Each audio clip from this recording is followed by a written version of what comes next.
नमस्कार. आज आपण दासबोधाला सुरुवात करू. अधिकाची पोथी झाली, विष्णू सहस्रनाम झालं. सगळ्यांना आवडतं. काही वेळा कसं आहे की वयस्कर लोक असले, सिनियर सिटीजन असले, काही वेळा त्यांना वाचायची आवड असते, परंतु वाचायला जमत नाही तब्येतीनुसार. त्यामुळे मी हे आता दासबोध सुरू करते आहे. शुका सारिखे पूर्ण वैराग्य जाचे, वसिष्ठा परिज्ञान योगेश्वराचे, कवी वाल्मिका सारिखा मान्यायसा, नमस्कार माझा सद्गुरु रामदासा. जय जय रघुवीर समर्थ. आज आपण डायरेक्ट दशक पहिला आणि समास पहिला तो मी वाचते आहे.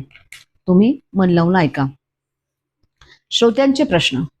आरंभीच श्रोते प्रश्न विचारतात की हा ग्रंथ कोणता, त्यात काय सांगितले आहे आणि त्याचा अभ्यास केल्याने काय फळ मिळेल. श्री समर्थांचे उत्तर. श्री समर्थ उत्तर देतात की या ग्रंथाचे नाव आहे दासबोध. गुरु व शिष्य यांच्या संवाद रूपाने हा ग्रंथ लिहिला असून त्यामध्ये भक्ती मार्गाचे स्पष्ट विवेचन आहे. दासबोधात काय सांगितले आहे. दासबोधामध्ये नवविधा भक्ती, ब्रह्मज्ञान व वैराग्य यांचे लक्षण सांगितले आहे.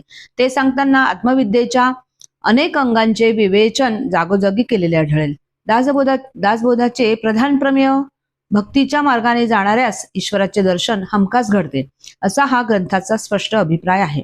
दासबोधात निसंशयपणाने वर्णिलेले विषय. उत्कृष्ट भक्ती कोणती, ज्यास अज्ञानाचा स्पर्श नाही असे शुद्ध ज्ञान कोणते, आत्मस्थिती कशी असते याचा निर्णय येथे केला आहे.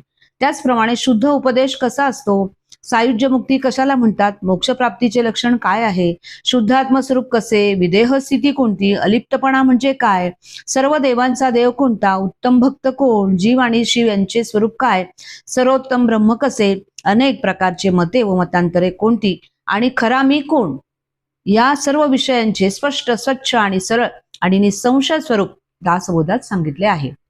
दासबोधात आलेले आणखी विषय.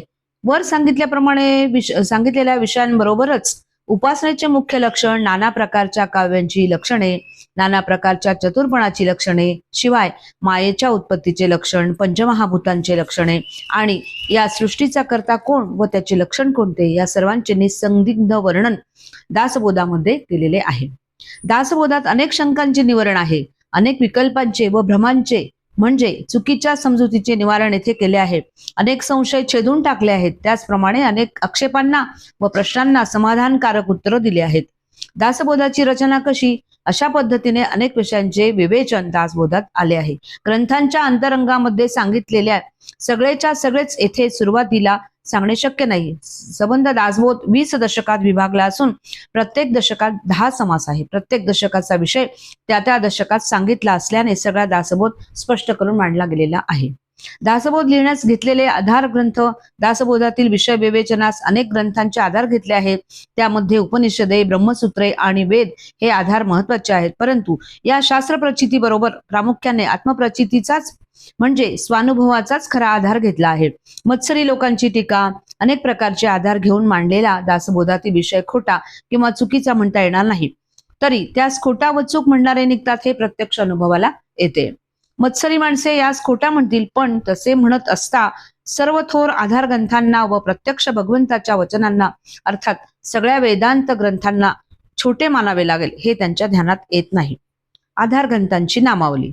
शिवगीता, रामगीता, गुरुगीता, गर्भगीता, उत्तरगीता, अवधूत गीता, वेद आणि वेदांत किंवा शारीर भाष्य, भगवद्गीता, ब्रह्मगीता, हंसगीता, पांडवगीता, गणेशगीता, यमगीता, उपनिषदे, भागवत इत्यादी अनेक ग्रंथांचे आधार घेऊन हा दासबोध लिहिला आहे. प्रथम कोणत्याही विषयांचे स्वरूप विवेकाने निश्चित केले आहे. नंतर त्यास आधार देणारी व बरोबर तसाच अर्थ असणारी भगवंताची वचने घेतली आहेत. दासबोधामध्ये विषय प्रतिपादन भगवंताच्या मतास अनुसरून आहे. भगवंताच्या सांगण्यावर विश्वास न ठेवणारा असा कोणी क्षुद्र व हीन माणूस असेल असे वाटत नाही.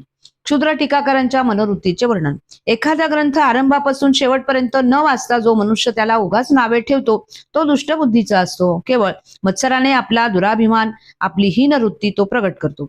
दुष्ट अभिमानाने मत्सर निर्माण करतो. मत्सराने तिरस्कार प्रगट होतो आणि त्यातून मग तीव्र क्रोधाचा विकार पोचला जातो.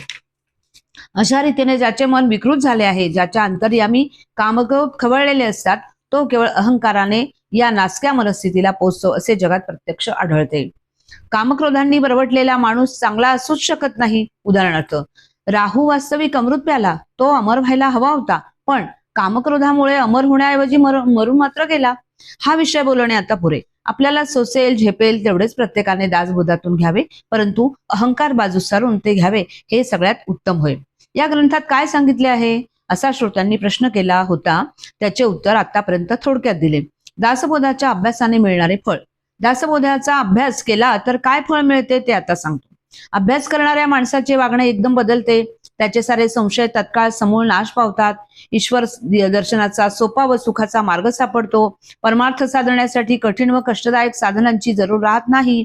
सायुज्य मुक्तीचे रहस्य सहजपणे हाती येते. या ग्रंथांच्या अभ्यासाचे खरे फळ असे आहे की त्याने अज्ञान व दुःख या खोट्या समजुती समूळ नाहीशा होऊन चटकन ज्ञानप्राप्ती होते. योगी पुरुष वैराग्याला मोठे भाग्य समजतात. ते वैराग्य माणसाच्या अंगी बांधते. तसेच अंतर्यामी विवेक उत्पन्न होतो आणि व्यवहारात चातुर्याने व प्रसंग पाहून कसे वागावे ते समजते. भ्रमिष्ठ म्हणजे वेड्या व चुकीच्या समजुती किंवा कल्पना असणारी दुर्गुणी आणि हीन लक्षणी माणसे उत्तम लक्षणी बनतात. दुसऱ्याची लबाडी ओळखण्या इतकी धूर्तता अंगी येते. तर्क चालवता येऊन स्पष्ट विचार करता येतो, सूक्ष्म विचार करता येतो. तसेच वेळ प्रसंग जाणता येतो. आळशी माणसे उद्योगी बनतात. पापी माणसे पश्चाताप पाहून पावन होतात. भक्ती मार्गाची निंदा करणारी माणसे स्वतः आदराने भक्ती करू लागतात. प्रपंची गुंतलेल्या स्वार्थी माणसांना ईश्वर दर्शनाची इच्छा उत्पन्न होते. बेशिस्त माणसे व्यवस्थित वागू लागतात. नास्तिक माणसे भक्ती मार्गाने चालून मोक्षापर्यंत पोहोचतात. अभ्यासी माणसाची अनेक दोष नष्ट होतात. अपवित्र माणसे पवित्र होतात. माणसाला उत्तम गती लाभते. मी देहच आहे या घट्ट समजुतीने वागणाऱ्या जीवनात अनेक कठीण प्रसंग येतात.